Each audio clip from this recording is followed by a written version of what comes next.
Irfan Kartawirya. Saya Harnas. Dan ini adalah Random Jumat.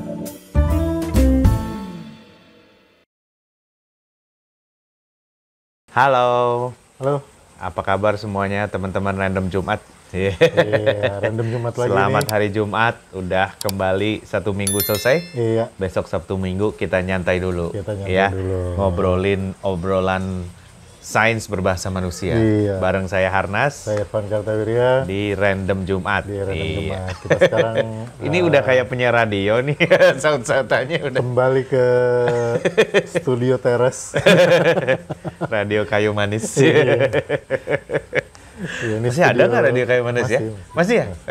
Nanti cari di mana. Sekarang kalau orang mau cari frekuensi itu di Google. Iya. Di Wikipedia daftar radio Jakarta. Ya. Oh ada ya? Ada tuh. Gue kalau apa radio mobil keriset terus nyabut baterai, nyabut aki atau apa gitu kan keriset tuh. Nah itu kemarin itu nomor 1 apa ya? Lihatnya Wikipedia daftar radio Jakarta ya. Oke. Kita sekarang akan bahas random lagi. Ya. Kita pakai random word generator yang akan kita aktifkan. Kebetulan ada konsumsi malam ini. Ya. Ada kesenian. Iya. Nah, yang akan kita bahas adalah apaan? Marketing. Waduh. Marketing. Oke. Kerjaan. Ya, kerjaan lu itu Bang, bukan? Iya, kita bukan Hermawan Kertajaya ya. Zaman dulu dia bilang marketing in Venus ya. Iya, Hermawan Kertajaya. Gue pernah beberapa kali tuh ngobrol sama beliau. Oh ya? Sama Pak Hermawan? Langsung? Iya. Oh, gimana waktu itu? Ya, nggak ngobrolin marketing sih. Untungnya.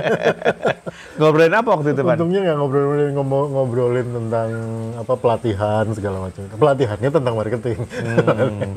Tapi nggak ngomongin tentang marketingnya gitu. Tapi beliau tuh ini pisannya apa?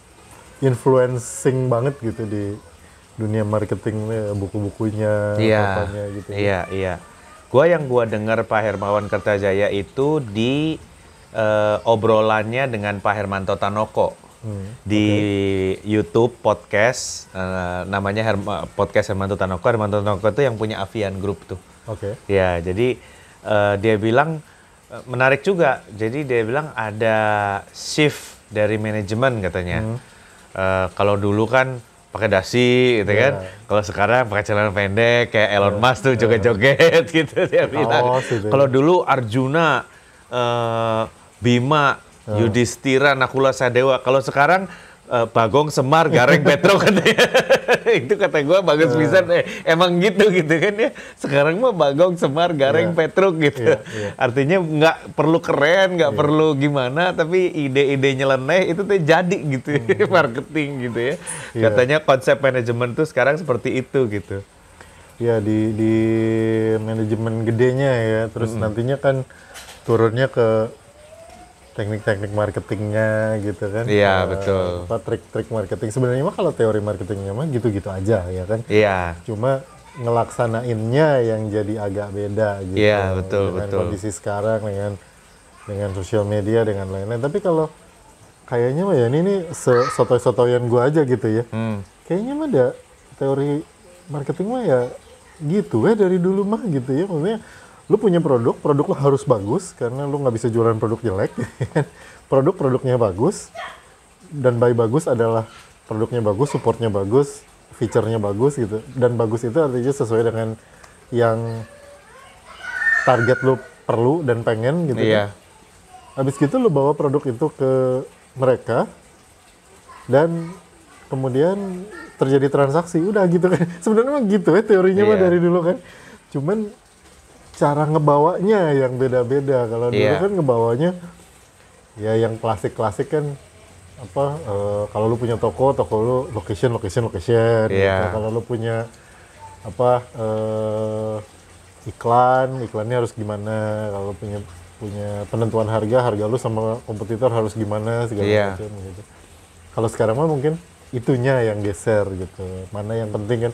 Lokasi sekarang kalau online mah lu nggak penting gitu lokasi mungkin misalnya gitu. Harga ya dengan tembak-tembakan harga kayak sekarang, diskon sana sini, cashback ini itu mungkin ya agak lain gitu tekniknya. Terus apa lagi ya, iklan juga kan, ada influencer, ada iklan built-in, ada iklan segala macam, beda Iya. lagi gitu. Iya. Jadi, terus relation kayak lu sama customer lu kan, kapan mesti visit, kapan ditelepon aja, kapan Iya. video call gitu.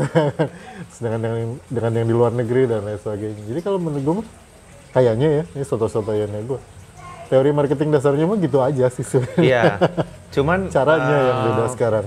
kalau marketing itu, nah ini penonton harap maklum bahwa ini adalah marketing dibahas oleh dua orang yang bukan marketing, gitu ya. Gue tuh sebetulnya lebih cocok sales gitu. Nah, Artinya itu jualan mesin. Jadi kalau memang ngomongin mesin, mah gue tahu gitu. Tapi kalau ngomongin teori sales, gue juga cuman pernah ikut training sekali. Zaman dulu gitu juga ya. Gitu. Jadi gue juga nggak terlalu paham ya. Tapi kalau gue perhatiin, yang berubah itu justru sekarang dipermudah, Van. Channelnya itu yang bergeser. Oke. Jadi kalau dulu itu kan marketing itu mengandalkan iklan misalnya. Iya, Ya, iklan itu kan mesti bayar. Betul. Mesti beli slot dari televisi gitu atau kan. koran. Atau koran misalnya gitu ya. Dan si televisi dan koran ini kan, wah gue punya channel nih. Lu bayar ke gua nih untuk 10 menit atau untuk 15 menit Karena gitu dia ya. punya masa kan. Kayak dia punya masa, betul. Nah sekarang hal seperti itu tuh bisa dilakukan gratis lewat sosial media, dalam tanda kutip ya, Iya, gratis. iya. Gitu, dalam tanda kutip gratis gitu ya. Artinya lu nggak beli slot ke RCTI, tapi lu beli slot ke Instagram misalnya, Raffi gitu ya. Ahmad gitu. Iya kan? Instagram influencer Instagram atau, influencer gitu social kan. media influencer Atau social gitu. media influencer. Jadi si marketing ini berubah arahnya, Van. Kalau dulu budget-budgetnya tuh dihabiskan sama si perusahaan-perusahaan besar ini gitu ya. Kalau sekarang bergeser jadi organik gitu. Jadi dan yang lucu kalau ini dari sisi kuliner aja ya. Dari sisi kuliner yang kita tahu gitu ya. Orang yang memarketingkan kuliner itu belum tentu dianya orang kuliner gitu. Oh iya, benar. Belum tentu dia orang kuliner, belum tentu dia paham mengenai kulinernya, tapi dia bisa mengemas itu dengan cantik dan dia jadi marketing kuliner gitu, Pak. Iya, Benar iya, nggak? iya. Iya kan? Iya. Cuma Ada berbeda gitu loh, dunia yang berbeda. ada pergeseran di situ sih. Ya, kalau kuliner kita ngomongnya restoran lah ya, tempat makan gitu. Iya, misalnya. tempat makan misalnya Tempat makan gitu. Misalnya gitu. Iya, orang bisa ngejual itu dari tempatnya, dari suasananya, dari lain-lain ya. Kalau dulu waktu kita ngomongin kuliner sebagai kulinernya kan, lu mesti ngerti dalamnya kan, kayak misalnya apa sih bedanya betutu Gilimanuk dengan ayam pepes parung misalnya gitu, Iya. pepes ayam parung dengan betutu, lu mesti tahu itunya gitu, artinya dari ceritanya segala macam, tell a story di dalamnya gitu. Tapi kan lu mungkin nggak sekuat mereka yang tidak mengenal kuliner, tapi misalnya lebih merhatiin kayak, oh ini suasananya bagus, ininya keren gitu kan. Kita di bagian itunya kan rada lemah gitu. Iya, Kita betul. datang ke restoran justru kalau teori kita kan dulu sama gitu. Kalau semakin fancy tempatnya, kemungkinan besar makanannya makin gak enak. Gitu. Iya, betul. Tapi sekarang ini Sekarang ya, kan Van. nggak selalu begitu Betul. kan. Nah. Tapi sekarang ini menurut gua nih ya, terjadi krisis nih ya di bidang review kuliner gitu. Iya. Ya kita sekalian aja bahas marketing kuliner gitu ya. Iya. Karena gua merasa ada keresahan gitu. Kalau zaman ya kita kan dua-duanya komunitas Jalan Sutra Iya, ya. iya. Kita semua Kita reviewer sebenarnya. Ya, kita tuh Reviewer sebenarnya kuliner. reviewer ya, artinya dan kita punya panutan tuh almarhum Bondan Winarno gitu Iya, ya. iya. Yang mereview sesuatu itu dia cobain dulu. Iya. Terus dia rasa ini enak ya. Dan enaknya itu bukan sekedar enaknya mau meninggal, tapi enak karena dia sudah membandingkan dengan Iya. yang lain. Dan juga resepnya komplit, dia tahu sejarah makanannya gitu kan. Jadi dia bilang, oh ini proper nih, enak, bagus gitu. Dan itu Ya. beda dengan selera ya. Itu beda dengan dengan selera, selera. betul. Beda Itu dengan beda dengan selera. Artinya dia betul-betul melihat bahwa ini makanan proper, layak, bener gitu loh. Iya. Nyiapinnya tuh bener, misalnya apa sambal belut gitu ya, sambal belutnya tuh bener, Belutnya kencur, harus gini, belut ya. ya, belutnya belut sawah gitu kan, digeprek, digorengnya harus gini, pakai minyak panas terus dibuletin jadi satu sambal belut tuh bentuknya kayak bola by the way ya, itu di daerah Jogja situ. Nah itu di-review sama Pak Bondan gitu. Itu kan tipenya begitu ya. Tapi sekarang ini review-review kuliner itu banyak fokus sama visualnya gitu. Yang bentuknya bagus gitu kan. Ya, itu tadi yang gue bilang tempatnya kan, keren, iya, gitu. suasananya keren, gitu, suasananya bagus atau apa gitu. Dan gue melihat bahwa fokus ke selera makanannya itu jadi berkurang gitu loh, Van. Nggak banyak sih ya. Nggak banyak ya. Dan itu ngaruh loh, maksud gue gini. Ini ada perbandingan. Ini kalau kita ngomongin, oke ini marketingnya general banget lah ya. Kita ngomongin marketing. Contoh nih, ada satu tempat di BSD. Itu gue sering lewat tuh. Ada reviewer, YouTuber di situ, Next Carlos, lu mungkin tahu ya. Itu nge-review bebek goreng Madura di situ. Tayang pas gue nonton. Itu selalu pas-pas gitu tuh, pas tayang di YouTube, pas gue nonton. Seminggu setelah itu, tadinya tempat itu emang nggak sepi. Ada aja lah yang beli gitu ya, 2-3 orang yang lagi ngantri, karena kan dia bungkusnya gorengnya satu-satu gitu kan. Ada pesanan gitu ya, paha 2 ini digoreng, nanti ada lagi ini selesai baru itu digoreng gitu. Jadi orang ngantri memang. Dan itu biasanya ada aja 2-3 orang, paling banyak 3-4 orang lah gitu, sore-sore itu kalau gue lewat. Seminggu setelah itu, parkir motornya itu sampai ke toko sebelah. Ngantri gitu ya. Itu parkir motornya doang gitu. Orang yang ngantri di situ panjang pisan gitu. Mungkin ada 15-18 orang gitu yang mengantri di situ. Menurut gua salah satunya adalah karena kredibilitas dari di Next Carlos ini. Meskipun kalau dari kita mah ngelihatnya ya, ini dengan segala hormat untuk Bang Next gitu ya. Kadang-kadang kalau gua ngelihat itu dia nggak terlalu dalam tentang konten kulinernya itu. Jadi kayak sederhananya apa sih bedanya bebek goreng Madura sama bebek goreng Surabaya misalnya. Dia nggak ngebahas itu. Gitu. Tapi dia kredibel. Jadi kalau dia bilang enak, itu enak. Proper, enak. Gitu. Iya. Nah, paling nggak sesuai seleranya dia lah. Iya, gitu ya. betul. Dan seleranya dia yang kebetulan cocok sama selera banyak orang. Betul, gitu. betul. Di sisi lain, ada juga influencer lah, reviewer makanan gitu. Kalau ini di TV gue liatnya. Di TV, dia nge-review sebuah tempat gitu ya. Gue nggak usah sebutin nama orangnya dan nama acara TV-nya dan nama kalau nggak disebutin makannya. berarti mau dikritik. Nah, iya, itu, wah dia mereview dengan sangat heboh gitu kan ya, kayak gini gitu segala macam. Sebulan setelah itu tayang, ya ini mungkin karena medianya beda ya, mengapa yang satu karena YouTube, yang satu TV gitu ya, penontonnya beda, tapi gue juga nggak tahu. Tapi yang jelas sebulan setelah kira-kira lah sebulan setelah acara itu tayang, gue lewat ke tempat yang barusan di review itu, tetapnya sepi. Karena seorang ini, menurut gue dia belum punya kredibilitas sebagai ya itu, belum punya kapasitas sebagai influencer atau menginfluence orang untuk bilang bahwa betul, di sini enak pisan makanannya gitu. Itu enggak. Jadi orang kayak, oh iya di situ ada tempat makan itu, oke, udah gitu doang gitu. Iya betul. Kata si ini enak, kata dia itu. Gitu. Beda kalau yang tadi itu yang si Next Carlos itu tuh, begitu dia bilang, Next Carlos makan di situ tuh enak tuh berarti, gitu kayak gitu. Jadi menurut gua, meskipun ada pergeseran itu, tetap pada akhirnya orang melihat kredibilitas. Dan menurut gue salah satunya kredibilitas itu dibangun dengan seberapa besar pengetahuan lu terhadap objeknya. Gitu. Iya. Jadi kalau lu ceritanya dengan sangat sangat dalam gitu ya, sangat dalam tuh maksudnya paling nggak lu bisa cerita bukan cuma ini enaknya mau meninggal gitu kan yang bilang tadi, tapi kenapa sih ini enak gitu. Nah, orang kan ini enak nih karena lihat tuh minyaknya nggak nempel di tangan. Sederhana gitu lah. Betul. Gitu kan. Betul.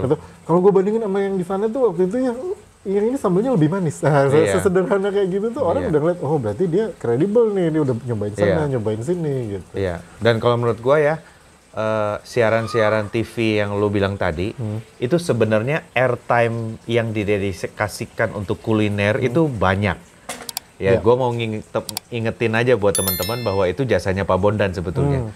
Sebelum ada almarhum Acara Bondan wisata Winarno, kuliner itu ya ya. itu nggak ada yang namanya TV bahas kuliner nih. Iya, iya. Sejak Pak Bondan hit, setiap stasiun pasti punya acara wisata kuliner gitu Iya, ya. acara Paling nggak dia review datang ke kuliner sono lah, makan-makan makan-makan. gitu. Tapi masalahnya sebagian besar dari airtime ini itu yaitu Van nggak kena sasarannya menurut gua ya.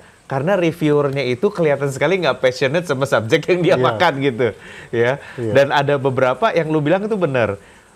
Makanan tuh nggak bisa bohong, teman-teman ya. Makanan tuh lidah itu nggak bisa bohong gitu.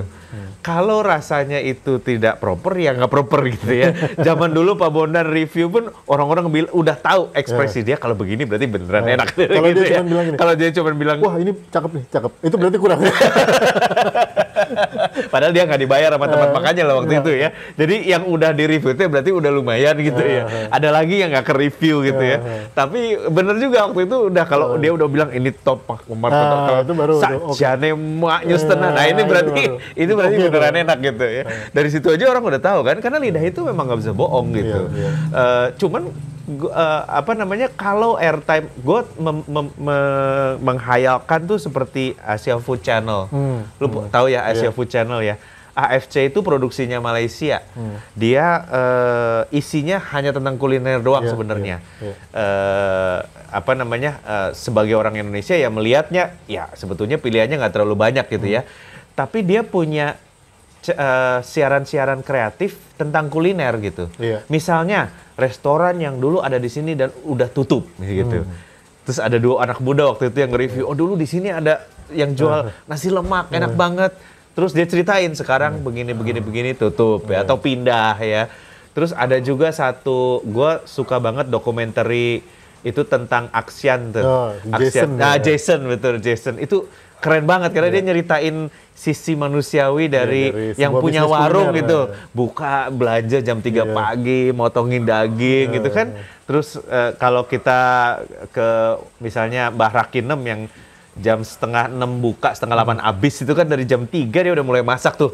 Dia udah nyiapin semangitnya dan sebagainya. Itu sama dia direkam dan ditunjukin sisi manusia dari kulinernya. Itu kata gue keren banget dan kalau Indonesia bisa bikin channel kayak gitu ya. Jadi kumpulin cerita-cerita tapi yang bener nih ya dari kuliner ini itu bisa dapat satu airtime yang keren gitu dibandingkan dengan review-review ya sekedar mau ngikutin Pak Bondan sebetulnya tapi karena nggak nyampe karena passionnya memang orangnya nggak ke situ gitu. Iya. Dan satu hal juga kalau gue lihat ya yang tempat-tempat yang dikunjungi itu atau tempat-tempat yang tayang itu kan dalam satu sisi memanfaatkan acara itu untuk marketing mereka kan. Iya, betul. Untuk marketing mereka. Tapi di sisi lain sebenarnya acara-acara TV seperti itu juga adalah ajang untuk marketing dari si hostnya. Jadi dia nge-branding dirinya itu sebagai apa gitu.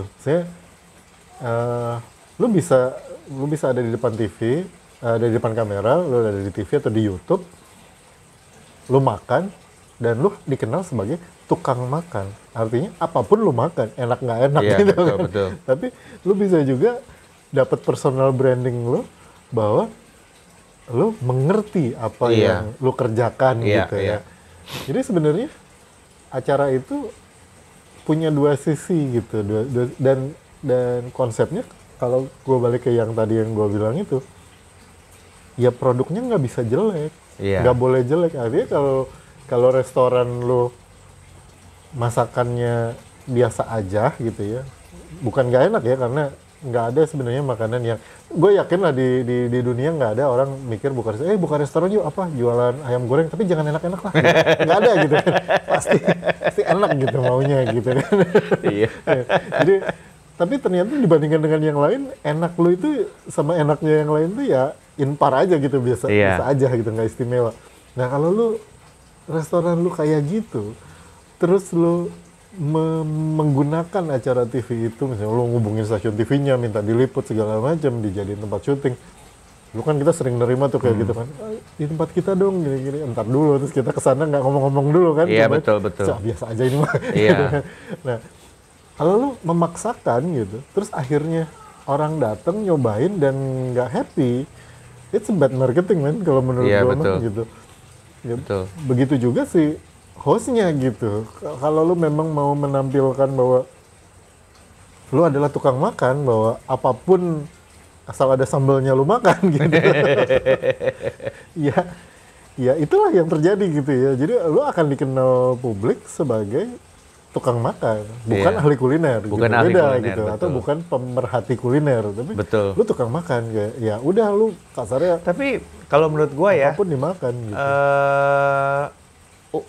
untuk menambah value dari liputan kuliner, itu bisa interview aja sih sama orang yang tahu tentang makanan itu Iya. sebelum liputannya gitu. Jadi gue pernah nonton ada satu review orang ya di stasiun gitu TV juga, dan dia ini, aduh pemirsa ini enak banget, ini benar-benar enak nih jus ini luar biasa nih, ini seger banget nih pemirsa. Jadi waduh, pokoknya kalau datang ke sini harus beli ini deh. Ya, sampai selesai itu jus apa nggak disebut. Ini kedondong, pepaya atau apa? Gue sampai tungguin karena gue penasaran tuh jus apa. Dan sampai acaranya bubar, si host itu nggak nyebutin ini apa yang di dalam ini gitu. Apa yang menyebabkan dia seger dan enak gitu. Yang mengharuskan gue kesana untuk nyobain gitu. Kedondong, pisang, itu kadang-kadang basic stuff-nya itu nggak ke-cover gitu. Iya, Ya. iya. Terus pernah juga ada yang bahas, ini klasik nih teman-teman ya. Karena gue lihat banget restoran ini sering dibahas. Sop Janda Cibitung. Oke, Sop iya, Janda iya. Budarmi Cibitung. Itu kan cabainya banyak. Tuh pedas banget gitu. Tapi masalahnya bukan pedas banget, karena kalau pedas lawan pedas mah sambal cobek lebih sambal korek lebih pedas. Korek lebih pedas. Tapi dia itu yang dibikin pedas adalah kuahnya, bukan sambal. Jadi kalau kita minta sambal dong, dia nggak keluarin cabai aja, cabai yang udah di dalam kuah gitu. Jadi kuncinya si Bu Darmi itu adalah meskipun dia iga dan pedas, tapi dia menggunakan si lemak iga untuk mengekstrak cabainya, sehingga kuahnya itu dijilat tuh pedas gitu loh, dan pedasnya bisa kayak Remason efeknya, ada after effect-nya gitu kan. Nah itu sebetulnya sisi yang bisa dibahas dari Sop Janda gitu.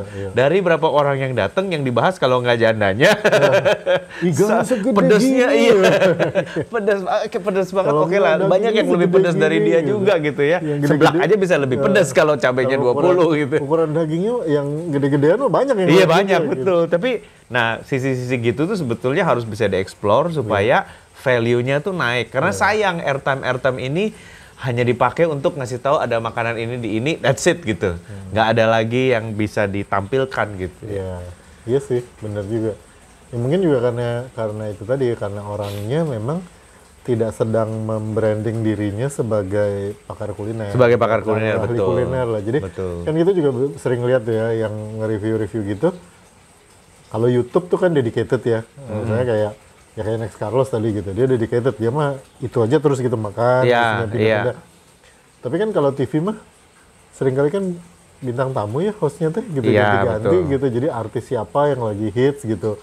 Nah itu diundang gitu, oh makan di ini gitu. Jadi dia memang brandingnya di situ ya sebagai artis aja, makanya dia bilang oh ini seger, ini enak pisan gitu, ini enak seger apa segala macam.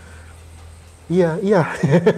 Tapi ya, itu apa gitu aja memang dia didatangkan untuk nyicip, dan pasti kan pas briefingnya gue bayangkan gitu, pas briefingnya nanti gue gimana ini ya pokoknya lu jujur aja apa yang lu rasain itu lu tampilkan dengan ekspresi. Wah ini enak banget nih, manisnya pas gitu, ya kan pakai gula ya, manisnya pasti pas. Ini bawang putihnya kerasa banget pemirsa, iya kan pakai bawang putih. Gimana bisa nggak kerasa gitu? Betul. Tapi artinya emang dia memang tidak di-prepare untuk menyampaikan konten kulinernya. Itu menyebabkan menurut gua sayang, dilusi jadinya. Iya.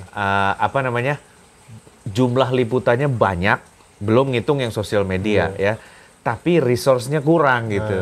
Jadi akhirnya encer. Kuliner Indonesia ini dianggap encer. Bahkan orang ke Bali terbang jauh-jauh datang ke satu tempat terus gua tanya, "Kenapa lu makan di situ?" "Oh, karena gue lihat di TikTok." "Enak nggak?" "Enggak." Lah terus kenapa lu? "Ya karena gue lihat di TikTok gitu." Dan pas ke Bali lagi dia ke situ lagi gitu karena dia nggak punya pilihan lain mau kemana lagi gitu. Nah itu yang mungkin orang menganggap itu adalah suksesnya marketing lewat sosial media. Ya, Yang penting betul traffic juga. datang. Iya. Yang penting traffic datang. Cuman sebagai pemilik bisnis gitu ya, lu juga mesti hati-hati kalau ada influencer atau orang bikin TikTok di tempat lu gitu. Lu nya yakin nggak sama produk lu sendiri gitu? Betul. Karena akhirnya ya orang ya, gue lihat ini di TikTok, gue datang ke sini karena gue liatnya di TikTok, gue liat di YouTube. Enak nggak? Enggak. Kan dia akan minimal dia nggak balik lagi gitu. Iya. Kalau menurut gue minimal dia nggak balik Atau lagi. kalau ada pilihan yang lebih menarik di TikTok ya dia akan pindah. Gitu. Dia nggak ngerekomendasiin lu ke orang lain. Jadi Iya. aspek marketing lu lewat TikTok itu yang wah kan gratis inilah nggak apa-apa yang penting ada traffic Iya, gitu. Enggak itu, gitu nggak kalau gitu, menurut nggak gue. gitu, betul. Jadi kalau ada orang datang misalnya, gue pernah nih lagi makan ramen di pasar Intermoda. Gue lagi makan ramen. Datang tuh seseorang, 2 orang lah, bawa kamera gede, bawa lampu segala macam. Gue lagi makan, gue duduknya deket pintu gitu. Gue lihat, oh ada orang datang gitu kan, bawa kamera segala macam. Terus gue denger dia ngomong sama ownernya, sama kasirnya lah. Terus gue denger dia ngomong sama ownernya atau sama kasirnya lah. "Mas, saya," dia nyebutin namanya, gue nggak denger, nggak nangkep lah nama dia. Tapi dia bilang, "Saya reviewer kuliner di YouTube." Dia udah ngeklaim duluan gitu, "Ayo reviewer kuliner dari YouTube. Saya mau nge-review tempat ini. Boleh nggak?" Ya lu udah bawa kamera gitu ya maksud Iya, gue. iya. Nanya, boleh nggak? Ya tentu boleh lah ya gitu. Nah maksud gue gini, kalian kalau pemilik restoran ya, kalau ada yang kayak gitu, menurut gua mah gitu ya, lu minimal lu tanya, boleh lihat nggak channel YouTube-nya dulu? Iya. Lu lihat dulu gitu, lihat kalau oh yang ini, oh, oke lah ini mah oke gitu Iya. ya kan gitu. Tapi kalau Mas, saya mau bikin TikTok nge-review, nanti kan restorannya jadi rame. Oh, boleh lihat dulu nggak yang kemarin-kemarin Iya. kayak gimana gitu. Kalau memang kayak kalian liatin, wah dia nge-review sih ini mah nggak terkenal, ini apaan gitu kan. Mendingan kalian bilang, boleh Mas tapi agak kesinian gitu. Iya. Jangan bilang nggak boleh juga, tapi Iya. soalnya mereka kadang-kadang, Atau siapin skrip. nah, Jadi itu minta. bisa disiapin print out gitu, Iya. dan kita menjual ini, Nah, kelebihan minimal kekurangannya itu apa, tinggal lu baca nih. Nah, Jadi dia tinggal itu lebih memberi bagus. itu lebih bagus kan Jadi supaya heeh. kita bisa mengendalikan apa yang Iya. dia ngomongin gitu Dan kan. kalau sebelum dia tayang, minta lihat dulu. Iya betul. Nah, lu Jangan-jangan minta lihat dulu, iya karena betul. konsennya kan di lu kan. Iya. Lu sebagai pemilik tempat, lu memberikan izin kan, konsen. Iya. Jadi lu bilang, silakan Mas, ini materi dari kami. Nah, Iya. lo kasih tulisan tadi, kami menjual ini berdiri sejak Iya. ini. Kasihin. Habis gitu bilang, sebelum tayang saya lihat dulu ya. Iya, Nah, betul. itu baru lu dapet efek marketing dari Betul. video yang rilis itu. Karena kalau enggak, lu bayangin ya kafe lu ya, lu udah bayangin lu punya mesin kopi canggih, lu datengin kopi dari segala macam tempat gitu ya, dengan roasting yang spesial segala macam. Terus datanglah orang ini bilang, Mas, aku mau nge-review kafenya ya, biar rame nanti di sosial media. Oh ya, silakan. Dadadadadad. Di sini guys, es coklatnya enak banget.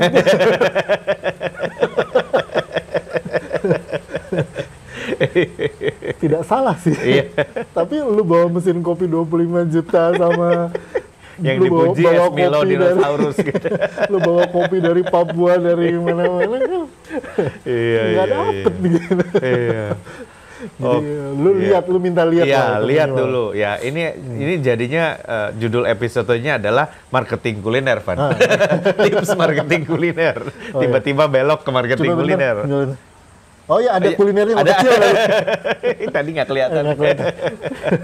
Oke, teman-teman mungkin pernah punya bisnis kuliner atau punya bisnis kuliner, pernah dibahas. Iya. Terus ada pengalaman misalnya, aduh waktu orangnya datang minta segala macam. Nah, ini gue sering denger ya. Iya, Terus ini itu, nah, boleh di-share di komen ya. Karena saya kalau saya sih balik lagi.